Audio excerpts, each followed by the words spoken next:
करनी पड़ेगी हावड़ा स्टेशन पे पहुंचने का। बरोबर। दादा सेवकराम का क्या संबंध था बाबा से?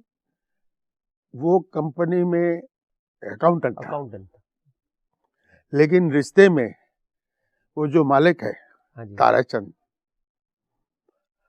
वो उनका नाना लगता था। अच्छा।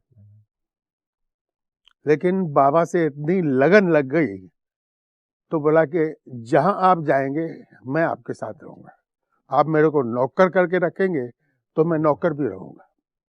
उन्होंने अपना कारोबार शुरू कर दिया। पहले पार्क स्ट्रीट में दुकानदारी शुरू की। कौन सी स्ट्रीट में दादा? Park street, park street, Calcutta. Calcutta. हाँ जी। लेकिन बाबा को वो जमा नहीं। काउंटर पे ऊपर खड़ा होके ये करना वो करना बाबा को जमा नहीं। फिर न्यू मार्केट के सामने हाँ जी। एक बड़ी बिल्डिंग है, नीचे उनके दुकान है। तो अब पूरा बिल्डिंग के अंदर पहले माले पे अपना, जैसे हम लोग यहाँ कहते हैं कि पेडी, हाँ जी। दूसरे माले पे बाबा का परिवार, तीसरे माले पे सेवक का वहाँ कारोबार शुरू कर दिया। लेकिन बाबा का व्यवहारिक तरीका एक अनकॉमन तरीके से हुआ है। मिसाल तो रात को बताता हूँ। हाँ जी। फॉर्चूनर कोई भी आएगा अंगूठी लेने के लिए, नेकलेस लेने के लिए, ये करने के लिए, वो काम नहीं। काम था रजवाड़ों से। अच्छा। रजवाड़े कलकत्ता आते थे, हाँ जी। नाम पूछ के, लक्की बाबू हाँ जी। कहाँ पे मिलेंगे, ये उनका पेडी है। क्या नाम चलता था दादा उस वक्त? लखीराज सेवकराम एंड सन्स। इस नाम से ही बाबा ने शुरुआत की। बाबा का कारोबार था रजवाड़ों से। जब मालूम पड़ता था या वो है ऊपर वाला मुख, उसको सुखाया। लेकिन जब सिखाया था तब प्रवेश किया ना, तो उस ब्रह्मा को पता ही नहीं रहता है कि किसने प्रवेश किया। क्या पता रहता है? क्यों? शिव ने प्रवेश किया और पता क्यों नहीं रहता है? क्योंकि मैं जब प्रवेश करता हूं तो जिसमें प्रवेश करता हूं उसको भी पता नहीं चलता, और देखने वालों को भी, सुनने वालों को भी, समझने वालों को भी पता नहीं चलता। जैसे दादा लेखराज ब्रह्मा में शिव प्रवेश करते थे तो कोई को पता चलता था? नहीं।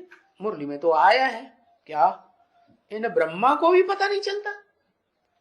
तो जब पता ही नहीं चला तो जो शास्त्रों की पुरानी बातें चली आ रही हैं ज्ञान ध्यान की, वही बात बुद्धि में बैठी होगी कि दूसरी बात बैठी होगी?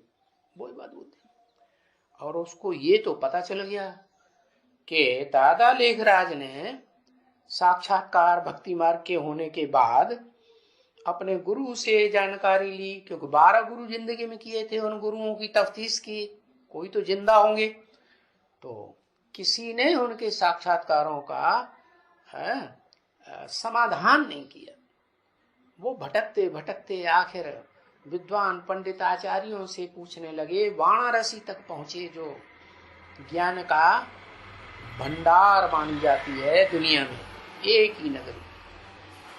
वहां भी विद्वान पंडित आचार्यों सन्यासियों से पूछा, किसी ने नहीं बताया।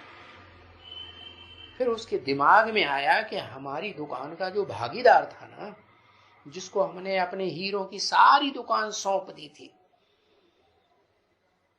इस विश्वास के आधार पे ये सच्चा आदमी है और बड़ा विद्वान होशियार है, उससे तो जाके पूछें। तो उससे जाके पूछा तो उसने बता दिया, 4 और 5 प्रकार के जो साक्षात्कार हुए, क्लियर अर्थ बता दिया।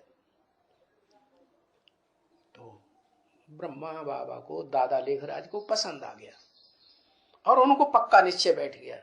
एक बात पर तो पक्का ही निश्चय बैठ गया कि मैं सतयुग का पहला प्रिंस कृष्ण हूं और अभी इस कलयुग के अंत में मुझे ब्रह्मा का पार्ट बजाना है। जो संसार में ब्रह्मा के नाम से